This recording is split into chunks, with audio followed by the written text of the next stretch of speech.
تاني تيست اكتيفيتي معانا هو التيست مونيتورنج اند تيست كنترول.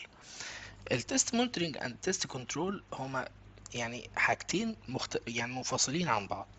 تعالوا نبدأ بالتيست مونيتورنج. التيست مونيتورنج باختصار هي المرحلة اللي بنعمل فيها متابعة للشغل اللي احنا شغالين فيه او الشغل اللي ماشي او عملية التستنج بتاعتنا. تمام، وده بيتم من خلال ان احنا بنجمع مثلا الداتا اللي عندنا ونتابع البروجرس اللي عملناه آه، في الحاجات اللي احنا مخططين نعملها. طيب خلينا نتكلمش بألجوريزم ونوضح بأمثلة. زي مثلا ايه؟ زي مثلا احنا كنا عاملين بلان لتست كيسز معينة انها تتكتب، صح كده؟ فاحنا بنشوف هل الناس فعلا كتبت التست كيسز دي زي ما هو كان مبلاند وزي ما كان مخطط ليها ولا لا. هل الناس بدأت او التستر بدأوا ينفذوا التست كيسز ولا لا. طيب هل التست كيسز اللي اتكتبت دي طلع منها ريزلت، منها كام فيلير وكام تست كيس فيلد وكام تست كيس بازد؟ فاهمني؟ كل ده اسمه او اندر التست مونيتورنج. طيب هل في تولز بنقدر نتراك بيها او بنقدر نعمل منها مونيتورنج؟ في حاجات كتير زي جيرا مثلا، زي تستريل، زي يعني في تولز كتير. الموضوع ده هيبان معانا اكتر في شابتر 5، فمش عايزين نتعمق فيه اكتر من كده. طيب التست كنترول. التست كنترول بقى دي مرحلة الاكشنز. دي مرحلة احنا بناخد اكشن بناء على التست مونيتورنج اللي تم.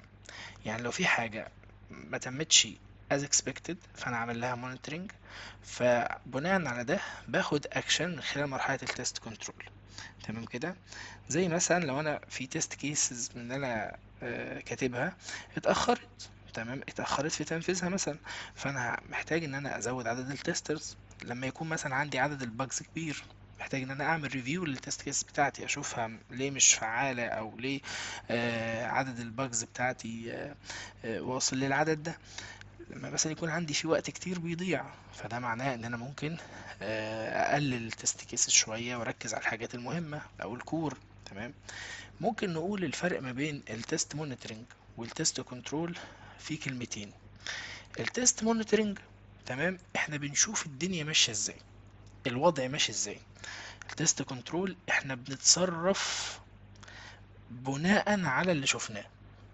هنا بنشوف الوضع ماشي ازاي، وهنا بنتصرف بناء على الوضع اللي شفناه. لو عايزين نقرا دي بالسريع نقدر نقول هنا بيقول لك ال test monitoring involves the ongoing checking of all test activities and the comparison of actual progress against the plan.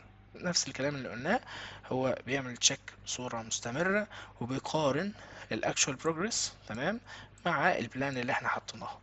Test control بيinvolve taking the actions necessary to meet the objectives. ناخد بقى الاكشنز بناء على المتابعة بتاعتي عشان نميت الأهداف اللي أنا عايز أوصل لها. Test monitoring and control are further explained في chapter 5، هيتوضحوا أكتر في chapter 5. لازم تبقى عارف إن test monitoring and test control continuous activities بيتعملوا في كل مراحل المشروع بشكل مستمر، مش بيتعملوا مرة واحدة وخلاص. أشوفكوا الأكتيفيتي اللي جاي.